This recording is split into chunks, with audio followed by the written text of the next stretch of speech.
Welcome to the Racquetball Show podcast. On this episode, I have on the Peck Brothers, Dave and Gregg Peck. These guys were an awesome interview, and I really enjoyed talking to them, and I know that you will too. Also, you'll notice that there is no instructional segment in this podcast, and that is for a couple reasons. One, because I've been busy / it wasn't a priority / I was lazy. And the other reason is that Dave and Gregg are a couple of amazing high-level coaches themselves, and they offered a lot of racquetball advice, so I'm sure that you'll glean a ton of instructional value just from listening to them talk, more than I'm sure you could get from me in the instructional segments, although hopefully you are gleaning some from those as well. Great, well, I hope you enjoy this episode 13 of the Racquetball Show podcast. 10, serving 10, must win by 2 points. It is absolute pandemonium here. I will be the greatest player to ever play the game.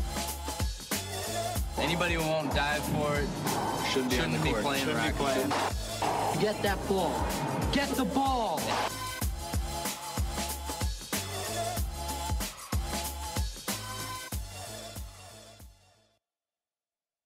I wanted to take a quick moment to plug one of my sponsors, Gearbox Racquetball. Now, full disclosure, Gearbox sponsors me as a player, so of course, sponsoring me on this podcast makes total sense, and I wouldn't sponsor any other brand, but I choose Gearbox for a reason. I think they're a fantastic brand. They provide top-of-the-line racquetball equipment, really anything you need, rackets, eye guards, gloves, bags, and all the other accessories that you might need. And as a listener of this podcast, I'm sure you guys already know that. You're aware of all the brands out there because probably if you're listening to this, you're pretty darn into racquetball. So I just wanted to take a moment to plug Gearbox because I think they not only provide awesome products, but they do an awesome job of promoting racquetball, and they have amazing customer service, and everyone you interact with on the Gearbox team is an awesome person. At least that's what I've found in my experience. So if you're in the market for racquetball equipment, I would advise that you check out Gearbox. You can check them out at gearboxsports.com.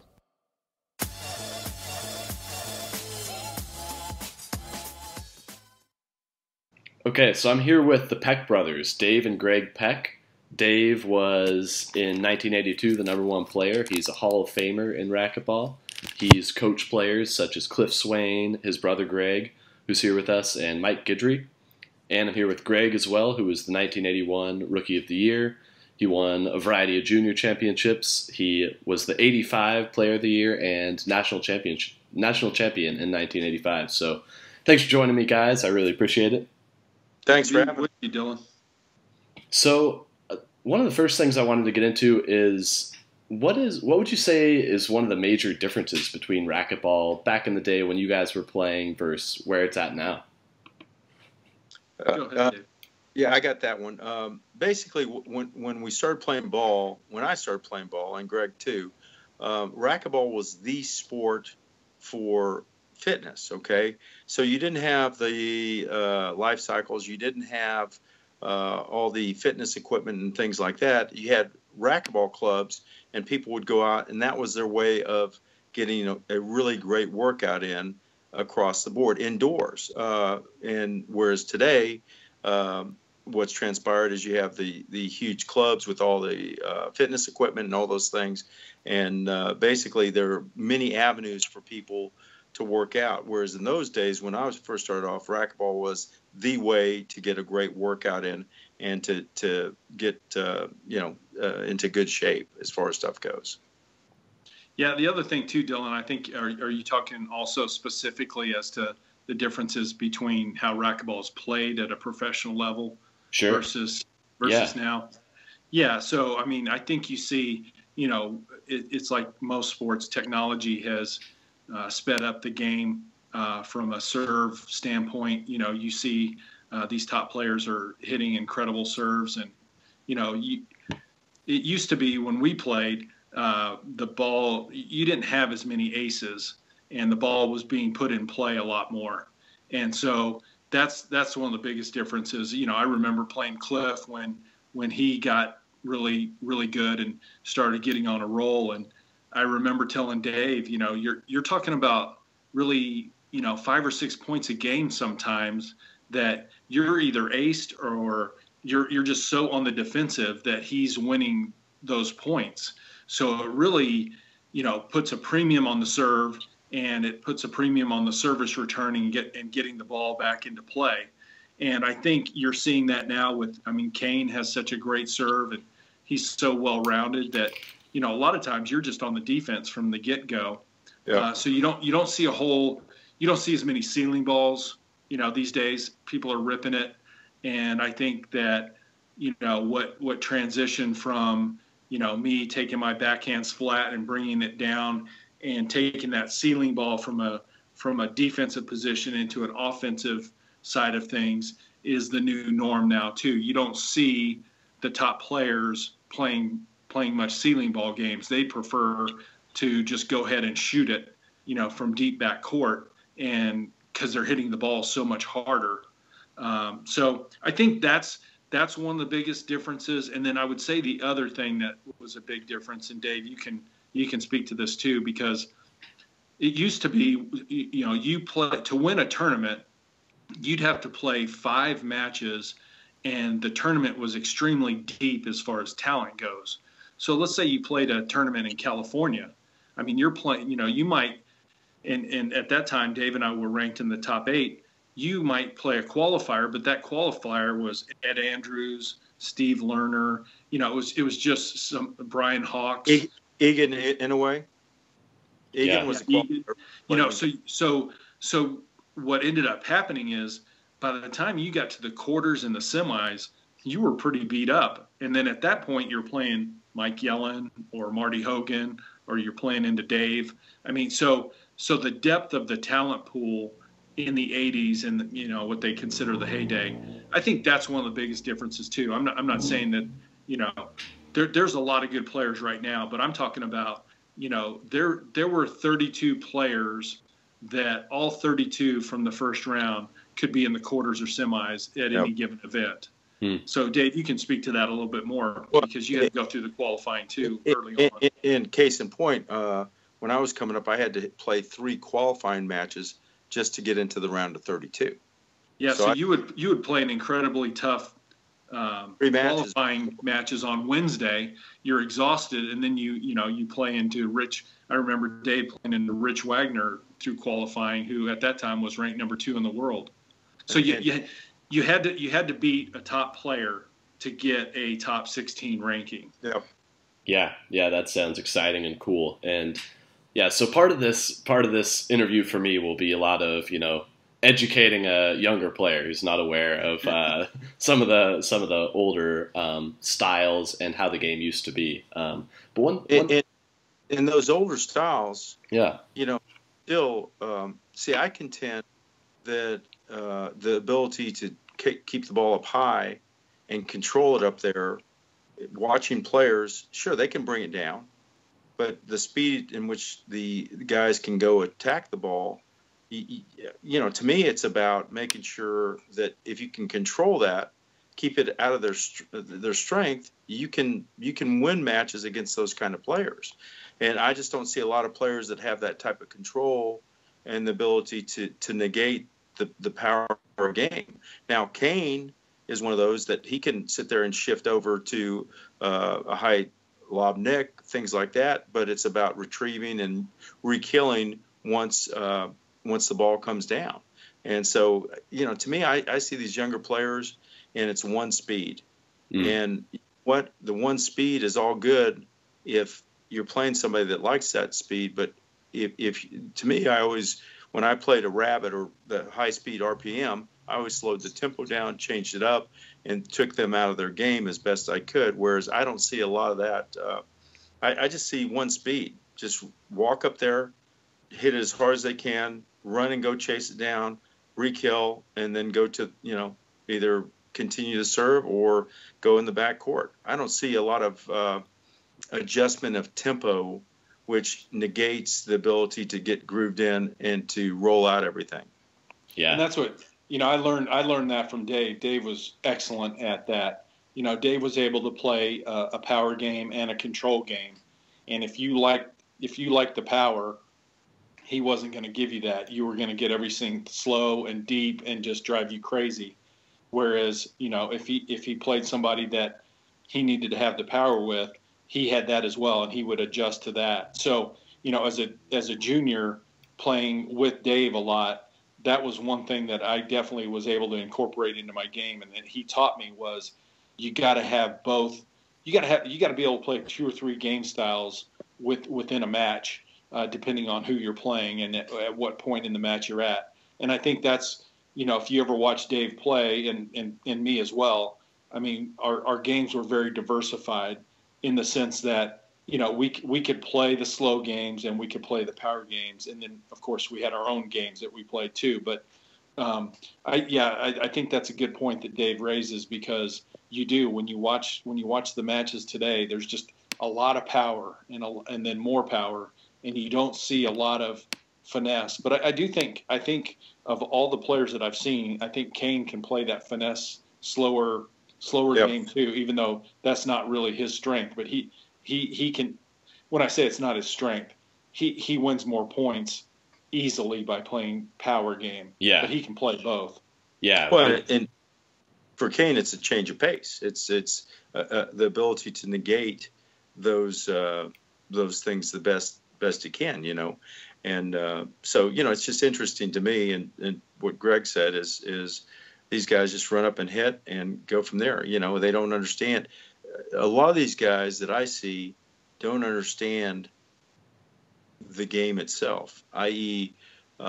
If somebody loves to hit a splat shot, what's the counter to the splat? You take it out towards 4 to 5 feet out on the court, you negate it with a good ceiling or something that is up here or drives into their body. And, how do you negate those things? How do you adjust? And that's a function of understanding the game versus just walking up and hitting it. And, okay, I think I'm going to hit a pinch. Well, okay, I think I'm going to go down. What's the strategy behind it? Mm-hmm. And I just see the players that I see, I haven't seen that much of that type of action. Yeah, interesting. Yeah, I'm curious, as a couple of people with a ton of coaching experience, how would you go about teaching a player to attack Kane? Well, for me, I would just say that, first of all, his serve is so good that the number one thing you have to do is counter his serve. And that is always going to be a challenge because it's so good. But once you get past that, to me, it's a lot about shot selection. And, Kane is so good in the front court that my goal would be for him to hit 90% or more shots from 3/4 court or further back. And so what that means is, okay, if he's going to beat me, I'm going to have him beat me from 38 feet and not from, 20 feet from the front, because, he's going to own that. He's going to win that battle. So, serve returns, if you can get them out of the middle, get them moving, and then shot selection, you got to play a lot of lines and a lot of wide angle passes, again, to keep him deep. And, I think that Kane really doesn't, I just don't see that he has any true weakness that you could say, well, if I just served it to his forehand, a lob serve to his forehand. No, he's got the entire package. And I think is that the entire package. You can't just groove into one type of way to play him. Like Dave was saying, you've got to make adjustments all throughout the match, because Kane's good enough.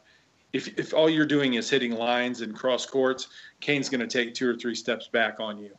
So, so you got, at that point, that's when you got to pinch it. But anyway, I just think in general, just as a general answer to your question, Dylan, I would force Kane to hit more shots from 3/4 court and back. So that really means lines and cross courts and angles that kick deep into the back court and don't really come off the back wall.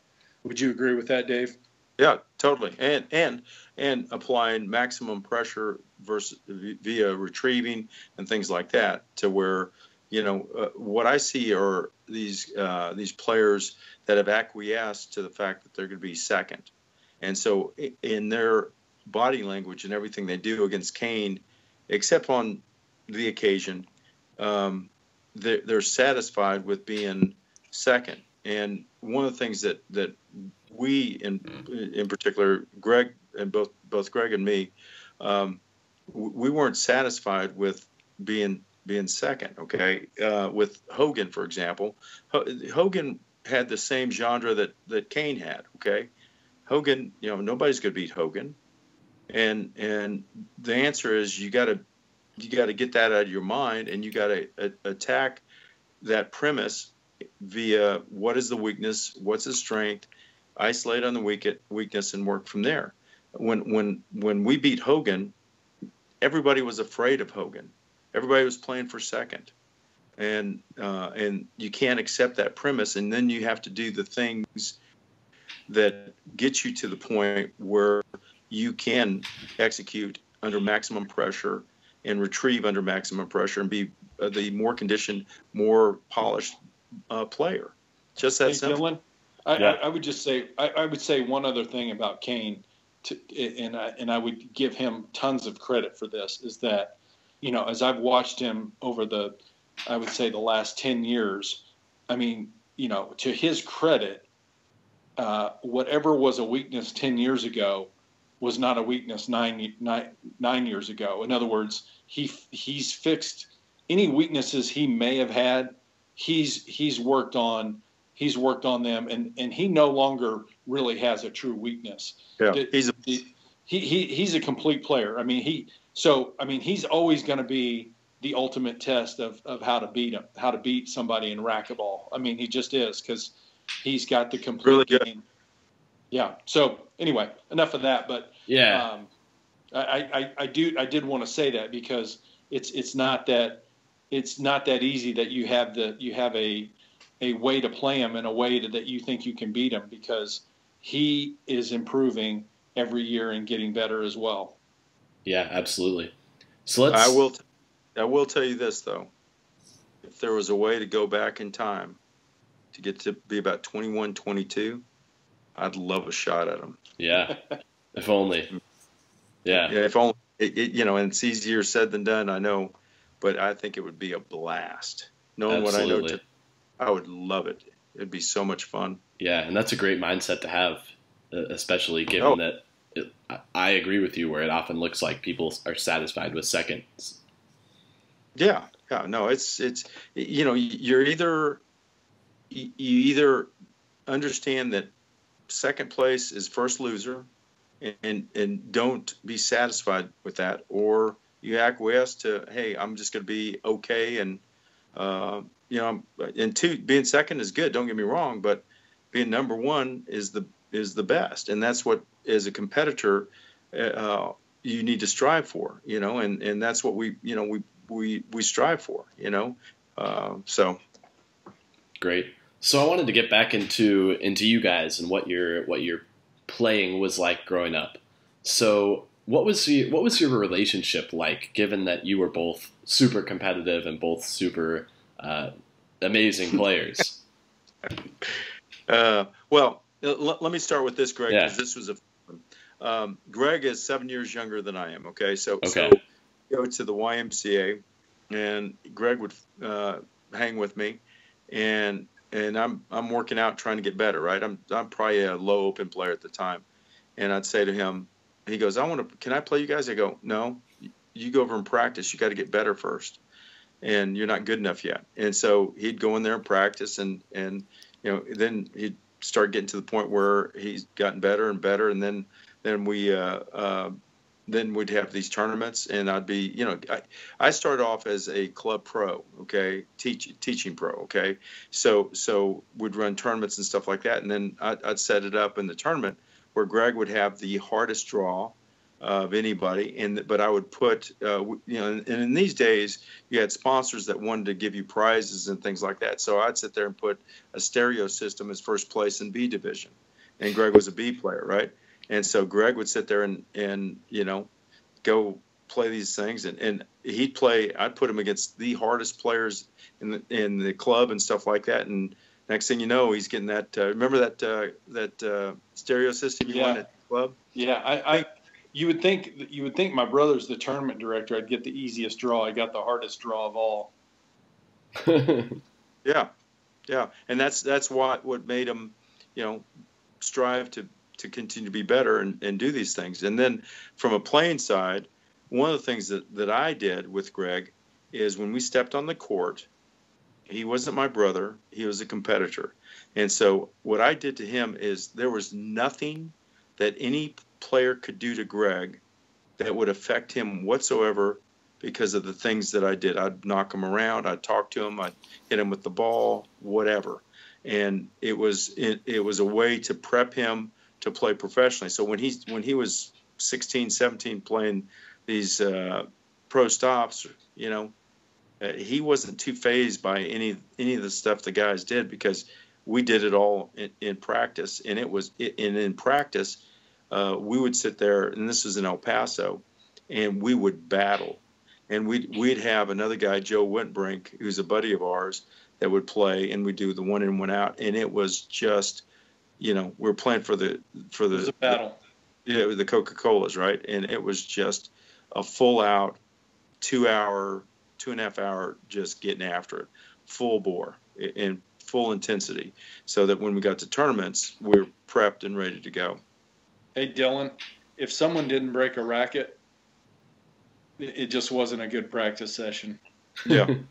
Oh yeah, it was intense. It was intense, and that's the way to practice. I heard a rumor that there were broken doors. Yeah, there were. All right. I have to tell that story, David. It's hysterical. So somehow, at the club that we played at, there were two glass back wall courts that were exhibition courts, and that's normally where we played. But for some reason, we were on one of the side courts, and it had kind of just a regular type door, a wooden door, wooden, good sized door, right? So we're playing, and I am playing good, and Dave is going absolutely crazy because I'm beating the crud out of him. So after a couple of games, he just can't stand it anymore. He's in the back court, and he takes his foot and kind of donkey kicks the door to the court. Next thing you know, the thing is, he kicked it 2 or 3 good ones. Next thing you know, the door has fallen off the hinges. He has kicked the door off the hinges. So of course, we quickly change courts. Dave props the door up. We go to another court and finish our match. Well, so it took maybe a week for that door to get fixed. So, literally the next day after that door had been fixed, we're on a similar side court for some reason. And Dave kicks the door on the other court that we were playing on because he's so ticked off that he's cheap doors. Right. Yeah, Dave said they were cheap doors. So Dylan, he kicks the door, and that door comes off the hinge.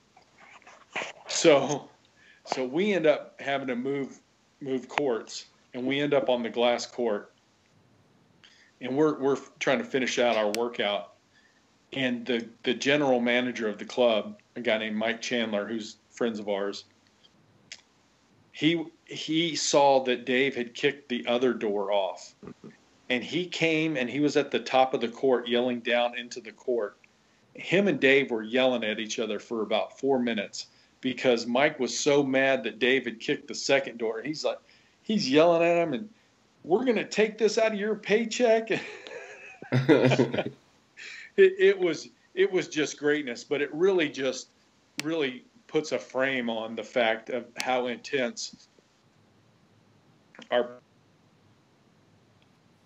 every day. That wasn't, every other one. I'm not saying Dave kicked doors down every time, but I'm talking about high intensity, 2-hour practice sessions every day.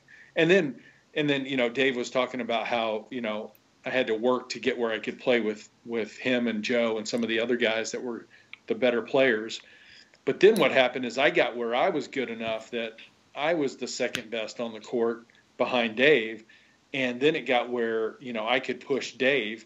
And then all of a sudden, we were starting to split matches and split games. And so once it got to that level of intensity, not only was he pushing pushing me like he had been doing the whole time, but now I was pushing him back. Yep. So it got where, you know, it would help him to play me too. Great.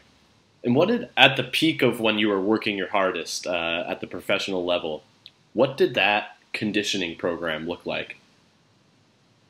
Oh man, we'd sit there. A couple things. We'd sit there and play lots of racquetball, but also we'd do these practice drills. So we'd play ball, but then at night we'd do our practice drills where you'd sit there and go hit forehands, backhands, and so on and so forth. Lots of them. Okay.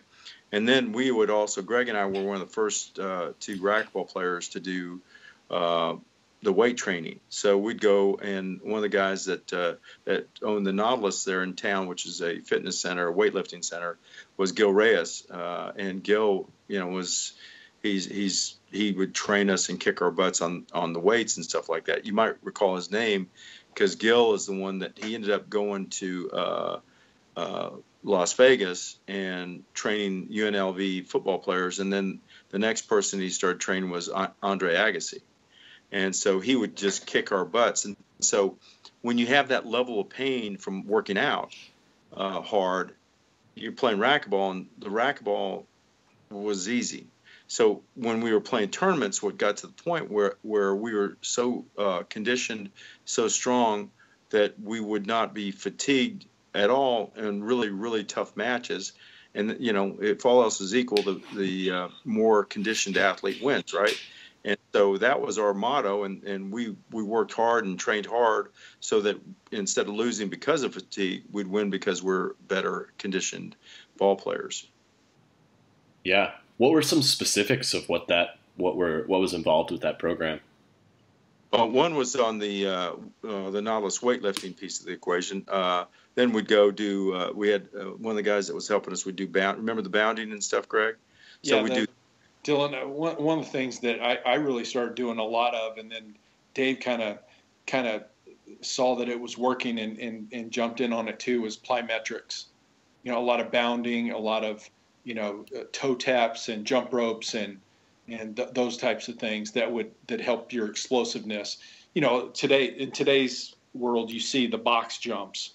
You see a lot of that. It was basically our version of that. Awesome. So do you guys have a favorite win from your entire career? I do. You want me to go first, Dave? Go ahead. Well, for me, I in '85, I played Cliff in the finals of the Echelon Nationals, which was televised on ESPN, and Cliff beat me in a tiebreaker. So I was super bummed about that.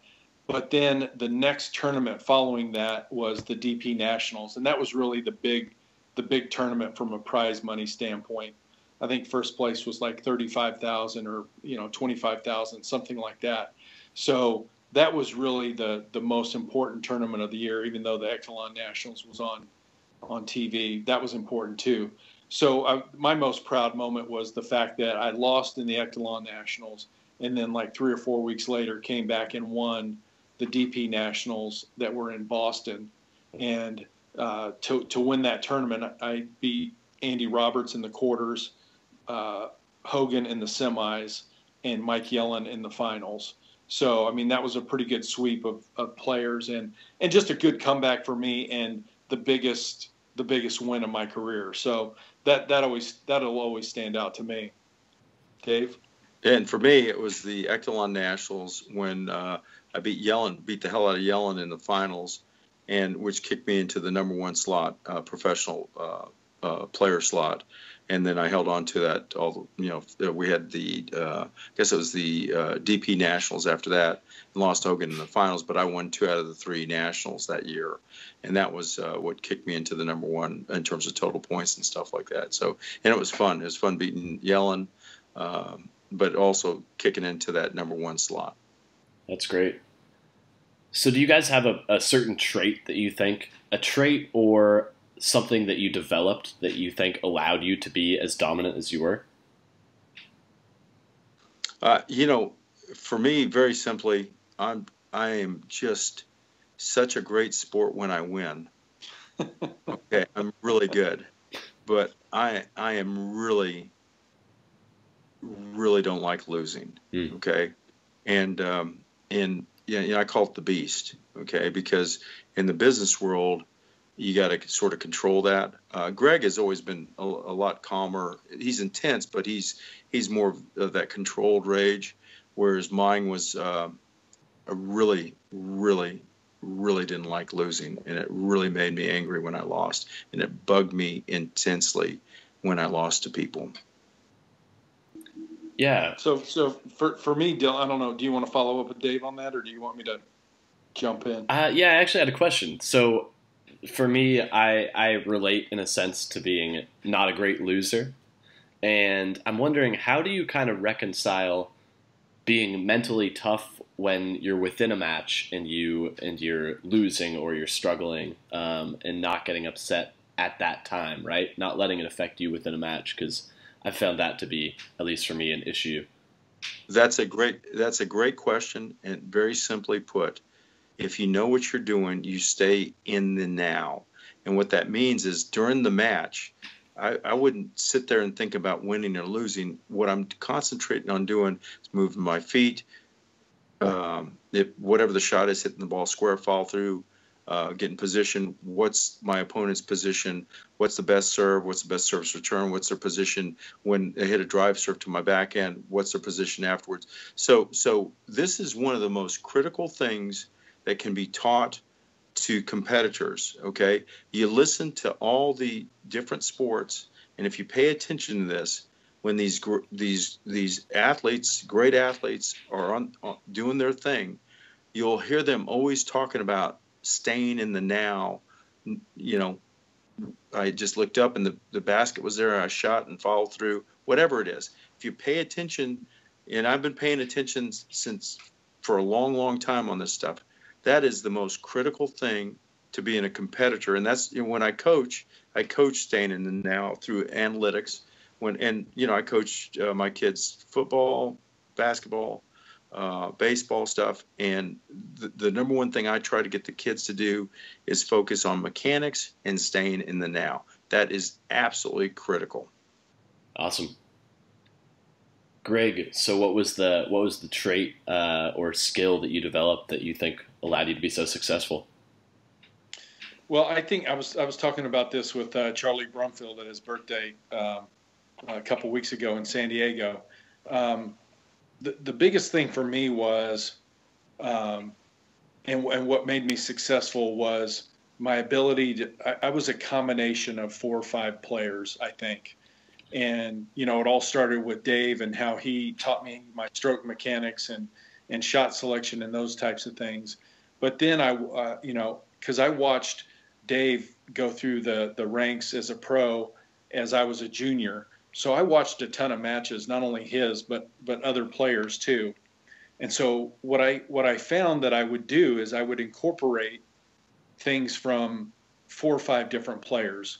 So, I looked at how Marty used his power as an asset and, what he would do in certain situations to maximize his capabilities because of his power. I used my height to work in a backhand splat into my repertoire that like a guy like Jim Heiser has told me. He said, Greg, your backhand splat changed the game, because those ceiling balls to the left side that used to be a perfect defensive shot, you would turn into an offensive part of the game, which is true. I did that. I incorporated that into my game. And, so I look at myself and I'm like a combination of Dave, Marty Hogan, Mike Yellen, and then, of course, I'd see Jerry Halisher and his competitiveness. And so that's how I really, my base was started with Dave and how he taught me proper stroke mechanics and those types of things. And then, the thing that kind of put me over the hump was, being 6'2", my fitness level had to become an asset, because what was happening and why I was losing was I would start to fatigue out against the top players. Then my feet would stop moving, and then I'd start missing shots and I would lose. and you still see that today. I've watched some matches recently that I saw players fade off, and I would do that. So that was really the last thing that I had to do was take all that I'd incorporated into and then become extremely fit. Yeah, and as a follow-up to that, when Gregg was 14, 15, whatever, I forget what it was, I had to work, and he went up to a tournament pro stop in Tucson. And so he'd sneak in to watch the pros play, and he'd watch all this stuff, and he would sit there, and he would come back and go, hey, I think I have this new shot I've been practicing. And that was the splat, right? And so he'd sit there and watch these for hours. I mean, he'd watch all the pro players and pick up all the nuances from these pro matches, positives and negatives, and work them into his game on a positive structure. I remember distinctly, he goes, hey, I got this new shot. Wait till you see it. And he built all these different shots into his repertoire. Awesome. I think as brothers, you guys had the unique relationship where you coached each other and were both pros at the same time. What was that like, kind of coaching each other, and how much satisfaction did you get from each other, carrying the other through a win? Well, for me, one of the coolest things was that, Dave and I were so close that I knew what he was thinking on the court and vice versa. So, we could kind of, it sounds weird, but I mean, we could kind of look at each other and know, okay, this is what he kind of means by that look. Or, you could tell, okay, now would be a good time for a timeout, because I can tell, Dave's lost like 3 or 4 points. He's not in his groove right now. And, he'd kind of look at me, and I'd just give him the T for, hey, let's get a timeout. And, I just think that was really big. And the inside the game coaching, being able to come off the court and talk to someone who's the number 1 or 2 player in the world, who knows you, like a brother, obviously. And so we would always have some really good, just, heart-to-heart conversations about what's going on in the match. And so we could make adjustments that way. And I think that was really cool for me. Yeah, and as a follow-up on that, we'd sit there and go, okay, Gregg, on your serve, you try this. He's stepping over to cover your drive serve to the left. I want you to hit one down to the right. That'll negate that and get him back to neutral. Service return, he's playing a deep left zone. You can pinch or go cross-court kill. Things like that, where outside the court you can see some of the adjustments other players are making, and then you can share that information. I could share that with Gregg and vice versa, to where, when you're playing 11-point games, if you can garner 3 to 4 points just by making adjustments, you're ahead of the game, right? And then also the tempo, like what Gregg said about, hey, if you're out of sync, hey, this is a good time to call a timeout, and do those kind of things too. And then, you always knew that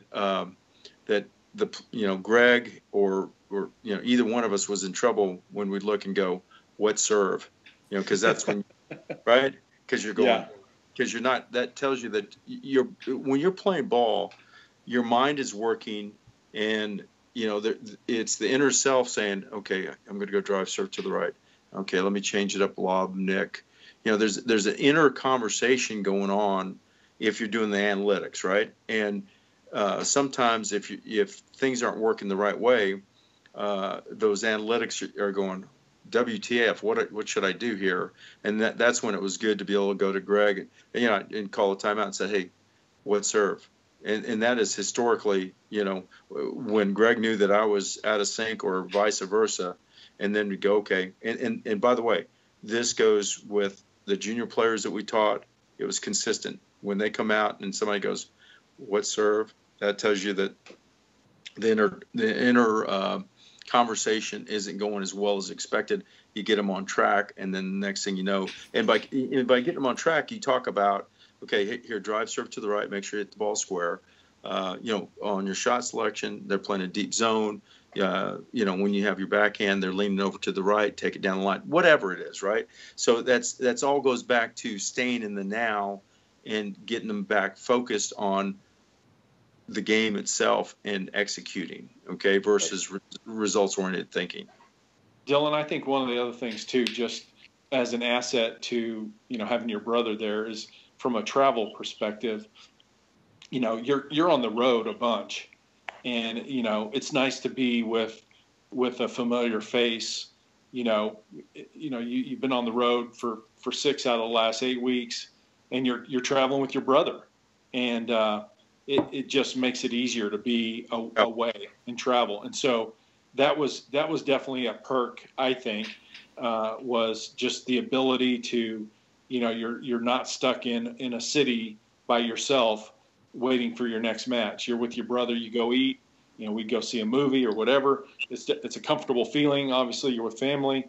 So it made being on the road easier most of the time, unless it was, going to the airport with Dave frantically, 20 minutes before the flight, trying to check your luggage. But we won't go down. We won't speak about that. And in those days, we had between 16 and 20 events. So we played, from September on, a lot of racquetball events. And so, that made it nice to travel together and, out of El Paso and then eventually out of Austin. It worked out very nicely. And we'd sit there and Greg and I would go get dinner, and then, we'd have the guys come in. We'd have Halisher come into Austin or to El Paso, Conehead, Doug Cohen, a bunch of different, Colton, Ben Hameen, these guys would come in, we'd work out, and during the summer and play some ball. And then, when we were on the road, there were guys that we hung out with, including, Greg and I hung out, but then other guys that made it really nice. Awesome. And you've alluded to it a little bit already, but I wanted to ask, what are your favorite stories throughout your years in the sport? My favorite story is actually, I was playing Hogan in the finals in Baltimore, and Toyota was the sponsor, and they were giving away a truck. And so I'm playing Marty, and we're in the second game. I won the first, and it's pretty heated. It's 5-all, 6-all kind of thing. And a baby in the crowd starts crying, and we're both trying to ignore it. We play a point, and in between points, the baby's just getting louder and louder. And by about the third or fourth point, this baby is full out crying. I'm talking infant crying. And Marty looks at the ref and he says, "Can someone get Halisher out of here?" And it just caught me. The crowd was laughing. I was laughing. He was laughing. And it really, we were laughing for about a minute and a half. And then Dave, I'll let you tell the story. The other good story that I love is Dave and Jerry Halisher always had a competition from the club to the hotel or from the club to the restaurant where we were going to eat. And it was always a race to see who would get there. But Dave, I'll let you tell the story. So we're in Atlanta, and this is absolutely the truth. So we're trying to get back, and this was one of Halisher's best moves. And so he's in the right-hand lane, and this is on one of the, it wasn't in a neighborhood, it was on a main road. We hit the stop sign, and I think Jerry was behind somebody. So I was in front.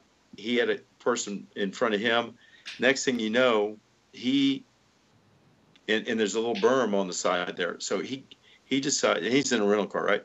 He jumps the curb, goes over the berm, hauls ass through. He didn't go through the light because he went over the berm, right? Hops back on the road and beats us back to the hotel, no problem. It was one of the best moves ever as far as this kind of. And we're talking about, it was somebody's front yard on a main road. Yeah, but berm. And Jerry was so happy to beat us to the restaurant. Anyway, there was a lot of that, and it was just crazy. Every time we'd get in a car, and if Jerry was around, it was a race. Yeah, you can't even be too mad about that, losing in that way. It was the greatest car move of all time. Yeah, it was. It was really good. It was really good. So, there's all sorts of things that on the road with, guys. The thing that you should be picking up is that though we competed hard, Greg and I competed hard against everybody. There's a respect and a camaraderie that you have with some of the players based on that. Some of the other players, you just want to beat the hell out of them anytime you can, whether on the court or off the court, because they're just a-holes, And so you just, but there's a bunch of good ones, and there's some of them that just sort of a pain in the tuchus, and you just got to ignore those and beat them, Yeah. I get the sense, and I'm not sure if this is the case or not, that you guys engaged in trash talking from time to time. Is that true? Key point. Yeah. Trash talking and dependent on who you're playing. Yeah. So when you step on the court, and this is, Greg and I teach this, when you step on the court, everything you do on the court should have a purpose, okay? It should have a purpose. And so if you're going to trash talk or do something, what's the purpose in doing it? Is it to disconnect their computer in terms of the concentration level?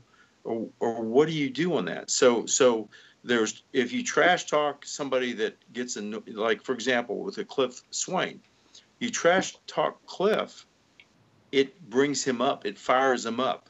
You trash talk Greg, it brings him up. You trash talk me, it brought us up. So you pick and choose what you did to certain players based on, does it disconnect their computer, the computer being their mind, or does it help them?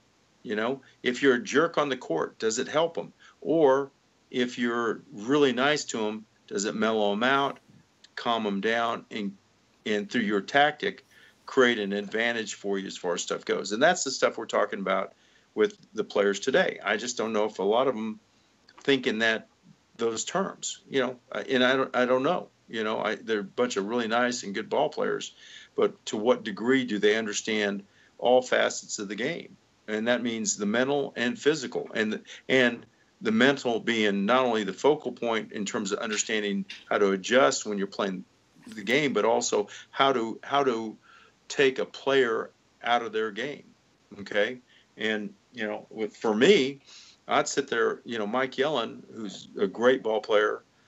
Mike and I played for the same company, heated competition, not only when we played, but also with the company. I'd sit there and I'd talk, Mike would sit there and mumble something to the ref about getting a bad call and trying to, get all this stuff. And I'd sit there and go, "What's wrong, Mikey? What's wrong, Mikey? You want some more milk, Mikey?" And he would just explode. And it wasn't because I was trying to be mean to Mike. What I was trying to do is get him so angry at me that he wasn't concentrating on the game. Just that simple, and people would laugh, and, here's trying to be really, this super tough mental guy, and his head would pop off, and that's, if you can do that, you're ahead of the game. That's the mental piece of the game. And it was nothing against Mike whatsoever. He's a great champion. I mean, he's 4-time #1 player in the world. He's great. But how do you beat people if you disconnect their brain or the computer? Everything else goes, right? Yeah. And Dylan, for me, it was really, I think a lot of it is also personality. So, like for Dave, some of the examples he was talking about, he would also fire himself up by saying that kind of stuff. Whereas for me, the more I got into that kind of talking, and it took away from my concentration. Yep. And so, it's just two different personality types. And for me, I was a little bit quieter and more, just more thinking about my game than anything else. So, of course, when Dave and I practiced together, it got heated and there was a lot of conversation and that type of thing. And there were many times where he took me out of my game and I took him out of his game. But typically in tournaments, for me, the way I could, stay focused and play the best was very, very little talking. Totally. So as super high level coaches, both of you, Dave, you coached Cliff Swain, you coached Greg, obviously, you coached Mike Guidry, and Greg, you've been a coach of the junior team. Looking at sort of the pro landscape today, and a lot of players are now trying to make the leap. There are a lot of younger players trying to get to the top spot, really, especially now with Kane potentially being out. What is maybe the biggest piece of advice that you would give these guys? One, if Kane's specifically out, I would contend those players need to want Kane to be in it to beat him. That's one. Two, the advice I would suggest on all these players is if you can hit the ball where you hit it, whenever you want to hit it there, you're going to win. And you have to understand stroke mechanics, the overall game. If you understand all facets of the game, not only physically but mentally, you're going to be successful if you train and condition and work hard at your sport. It's just that simple. And if you don't have the proper mechanics, you're going to hit a plateau. If somebody's coaching you and they go, hey, hit it down the line, but you don't understand how to hit it down the line, what it takes to hit a backhand down the line, then what good does it do strategy if you can't execute? So it's really mechanics. You gotta be able to hit the ball where you want it. And if you can't do that, then you're going to plateau out, and you're only going to get to a certain level. Yeah. And I see that in the current pro tour, where there's players that have a favorite shot that they can only hit that favorite shot. You know what my favorite shot is? The shot that wins the point. It's not a forehand, it's not a backhand, it's not a pinch, it's not a splat. It's what's going to win me the point. Whereas some of these other players, they just, if you're up front middle, they're going to splat it. Why? Because they can't hit any other shot. Yeah. Are there any common mechanical errors you see even at that level? Oh, I mean, God. or one specific that comes to mind that's particularly common? Yeah, well, I see quite a few vertical strokes where the top of the racket comes down.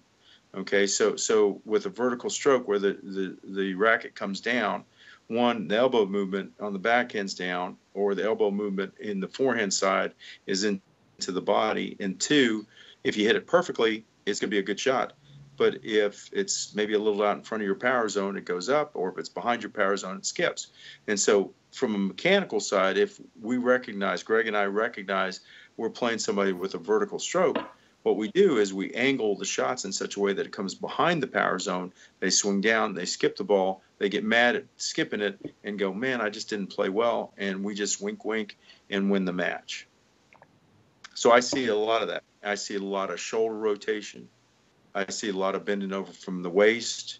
I see a lot of inverted elbows and elbows coming back that when they get older, they're going to have a bad shoulder.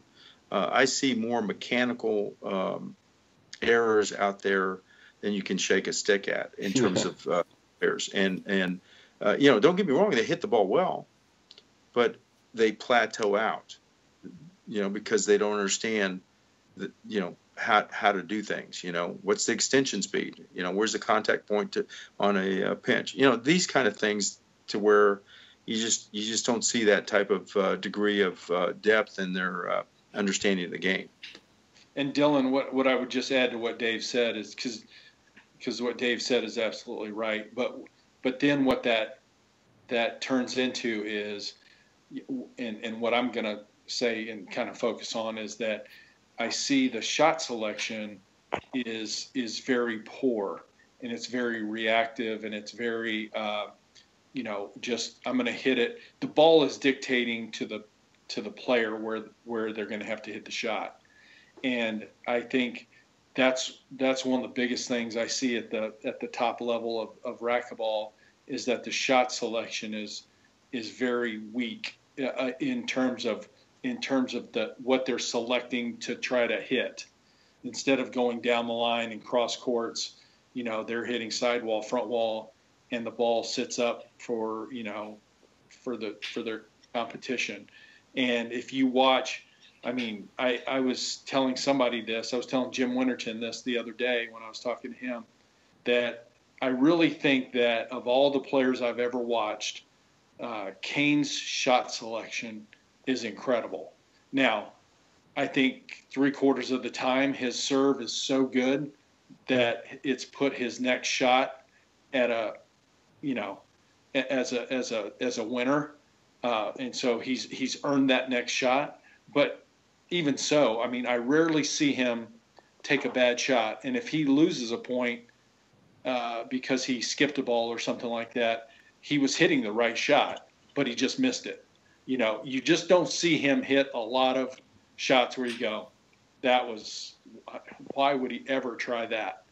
I mean, he's hitting the ball, he's hitting the lines, he's hitting cross courts, and then when he's got the player behind him, he's going to the corner. And I mean, a lot of times too, it's reactive shots that, you don't have a whole lot of time to think about, and he's hitting the right shot 99.9% of the time. So, for me in this workshop that I'm working with these players coming up in Malibu, June 9th through the 11th, that's one thing I'm going to work on is, as Dave said, it's got to be, you got to have the right stroke mechanics, but you also have to be hitting the right shots. But there's times where you can't, if you don't have the right stroke mechanics, you can't hit the right shot. And so it's a combination of those two things that, I'll be working on with these pro players in the IRT workshop. Well, and these guys, to Greg's point too, is you ask Kane what his favorite shot is, and he might say something, but it's I've seen him adjust, and he doesn't hit the same shot. If the player is adjusting to his shot selection, he absolutely adjusts to that. Swain is also excellent at it. Cliff is dynamite on that. I watched Cliff dismantle Kane in his prime because he had equal power on serve, and he had that mano-a-mano attitude, and he would adjust his shots accordingly. So it really gets back to those things that make all the difference in the world, whether you're whether you're going to be satisfied with being first runner-up, and that's where these guys really have to, are they taking their craft seriously? In our day, we took it seriously because, one, there was a tough competition. Two, you could make some pretty good dough. It's not every day that you get to walk into the Nike warehouse, pick up all the Nike shoes you want. They send us checks every month.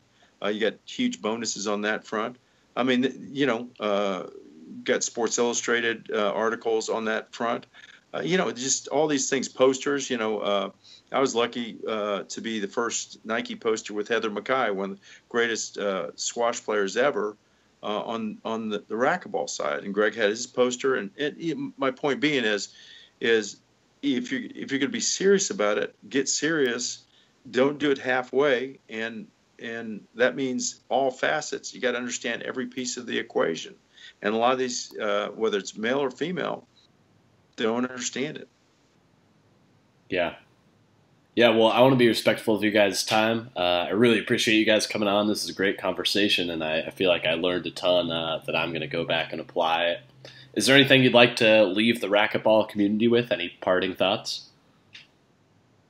Go ahead, Greg. Swing hard in case you hit it. I like it. Oh, that's great.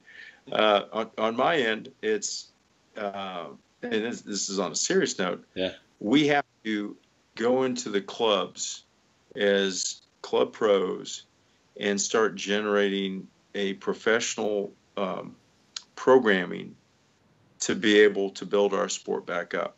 And what's happened in meetings I talked about years back about our competitors were the fitness industry taking our courts away.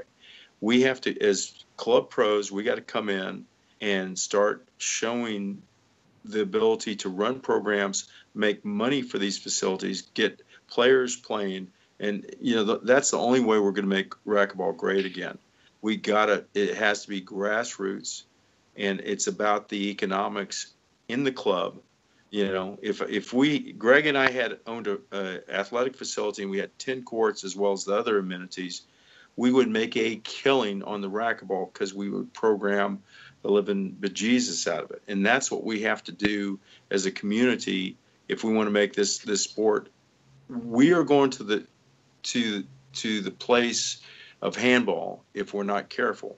And that's where, these club pros coming in and teaching and really getting people involved in the sport is really critical. So thank you for your time. I didn't mean to belabor that point, but it's very important to get these at grassroots, that we show these club owners that through racquetball, attrition is down and that they can make money on our sport via the club pros.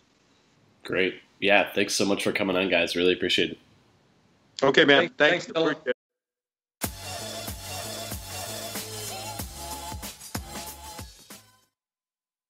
Racquetball Show is sponsored by Health IQ, an insurance company that helps health-conscious people like runners, cyclists, weightlifters, vegetarians, and racquetball players get lower rates on their life insurance. Health IQ uses science and data to secure lower rates on life insurance for health-conscious people. Health IQ can save customers up to 33% because physically active people have a 56% lower risk of heart disease, 20% lower risk of cancer, and a 58% lower risk of diabetes compared to people who are inactive. Like saving money on your car insurance for being a good driver, Health IQ saves you money on your life insurance for living a health-conscious lifestyle. To see if you qualify, to learn more, or to get a free quote on life insurance, you can visit healthiq.com/TRS.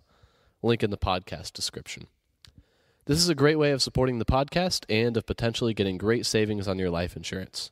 Check them out.